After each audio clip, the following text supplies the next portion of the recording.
Campaigns are meant to either formulate policy whilst listening to the people or exhibit your manifesto. So it's either you go on a listening tour like President Mahama did, or you go and exhibit your manifesto. Tell the people what you are going to do for them. For once, Dr. Bawumia should pretend to forget about the lavish life he, together with his sister Laraba, he appointed as gender minister. His brother Mumuni Bawumia, he appointed at the Interior Ministry. His wife's father, Abu Ramadan's father, he appointed as ambassador. His wife's brother, Abu Ramadan, he appointed as deputy NADMO CEO. He should forget of the lives they are living for once and focus on the people who were there at the Deba to listen to him. Look, as we speak now, Roland, the people of Krugu in Bawumia's hometown, the rains have started. They are waiting for them to spill the Bagre Dam and it will consume all their houses. Those people from July, August, September will start living in classrooms. Why? Because the Bagre Dam has been spilled. The money that was supposed to be used to build the Palugu irrigation dam, they have chopped 12 million of it and have done nothing. If those people had tuned in to listen to Bawumia, does Bawumia think that their immediate need is a smartphone? As we speak now, a teacher and a Ghanaian worker who was paid at the end of last month has finished consuming his salary. He is praying to God that God will take him through till the next payday. If that teacher was listening to the head of economic management team, it's his need a smartphone on credit. NAPCO trainees are seated in the house. They have not been paid for 18 months till their dismissal. And till date, they have been crying for their alawa. You think their next policy they want to hear is for them to take smartphones on credit? No, contractors, unpaid contractors. Just say a contractor tuned in his TV and saw Bawumia. He says, let me listen to the head of economic management team. You think that unpaid contractor of millions is thinking of acquiring a smartphone on credit? No. School feeding caterers who are not paid, they have been crying at the education ministry, knocking at their doors. You think what they think is taking a phone on credit? Teachers and nurses have graduated training college. They have not been posted. More than 4 batches have not been posted. They are sitting in the house. Look, I have a friend, a student nurse friend, who had to sell her phone.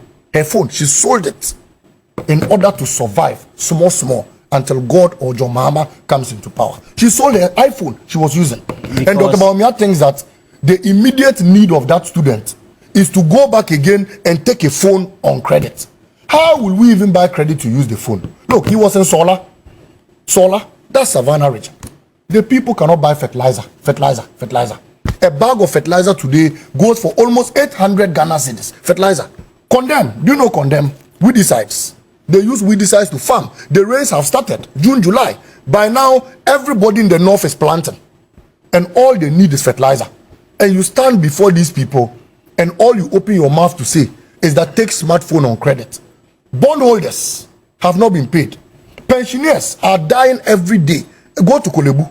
They cannot buy drugs. Because of you, Bawumia, your wickedness and insensitivity.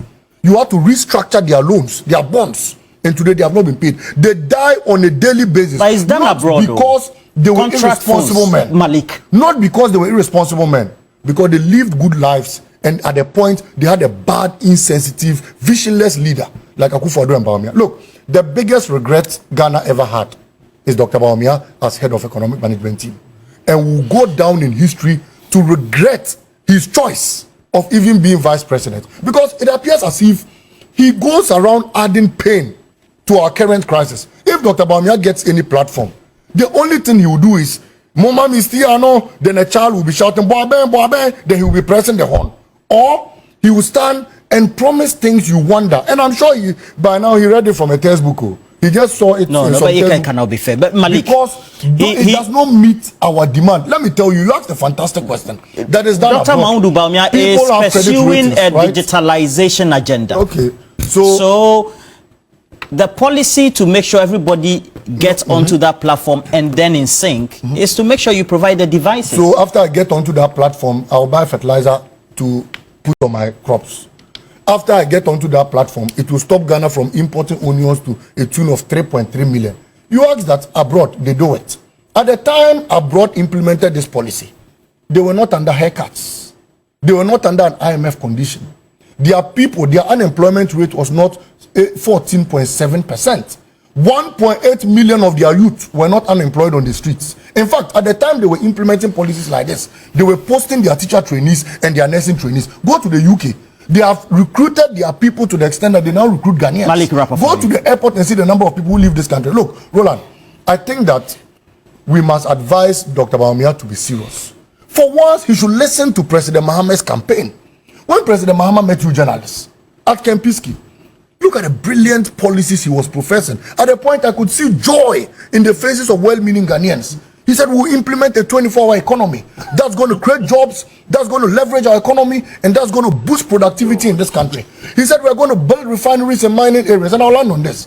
That's going to create jobs and also help us finish our raw products. This is a man who understands the crisis we find ourselves in. But Dr. Bawumia today has suddenly become one jocular person.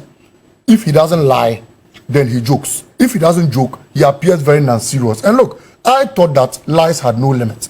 But Dr. Bawumia has proven to us that when you lie and lie giving and lie phones at a point, to people to access information and then also undertake transactions cannot be a policy that is bad. So, so it's a good policy for you. I'm saying, so is it a good policy for you? I'm the one asking the question. I'm also asking you, is it a good policy for you? Dr. Yantichi.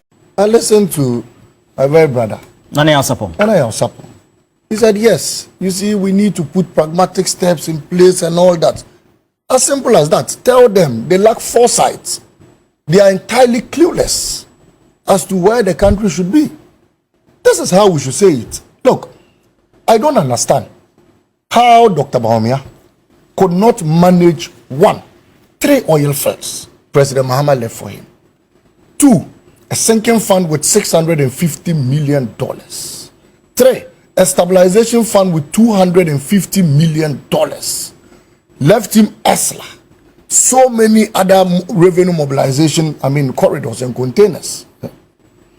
2, I don't understand how Dr. Bawumia came into office, brought on board over 28 new taxes. In 2022 alone, the revenue inflow was over 42 million. 2021, they exceeded their revenue estimation. They clocked over 48 million. COVID brought in over 21 billion, not million, billion COVID-19.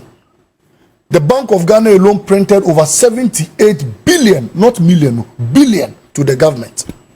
And yet, Dr. Bawumia failed totally to manage the economy of this country.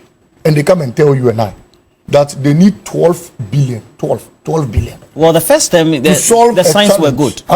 Which signs were good? And if you look at the indicators 2017, 2018. The only time we had a good growth was in 2017. That was around 7.1. And that was as a result of the good works of President Mahama. Check the growth of 2018. We had dropped to about 3.4. Till now, we are doing 1.5% growth rate. It dropped. In 2019, the dollar was already changing at 11 Ghana cedis. In 2019. At that time, the World Bank's country director already warned us that we were heading towards a ditch. Ghana was already downgraded by Moody's in 2019. And so the signs were clear. We knew where we were heading for, and we knew we were going to be in a ditch. Now, what saddens my heart is that the people who swore every oracle of this land that Ghana was not going to go to the IMF, even when President Mahama and Ato Forsen by then was warning them that the path on which this economy is on, if you don't take time, they will finally take you to the IMF in an ambulance. They swore everything. If you remember John Kuma of blessed memory, he was panting and jumping and ransom in Parliament. Panting and jumping. That they were not going to go today, they won't go tomorrow, and they will never go to the IMF.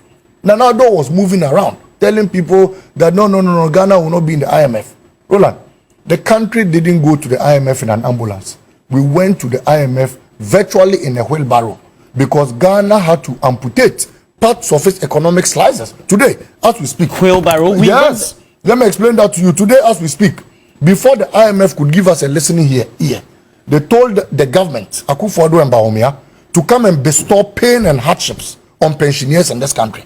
They told them that they should come and put pain on private and independent bondholders before they could give us something. They told Bawumia and Anado to come back and let their citizens, you and I, pay high electricity tariffs in this country before they grant them the loan. And today, as a result of that recklessness and cluelessness by these people at the helm of affairs, you and I are paying high costs of electricity tariffs. You and I, they've compounded our taxes. Today, petroleum prices are rising.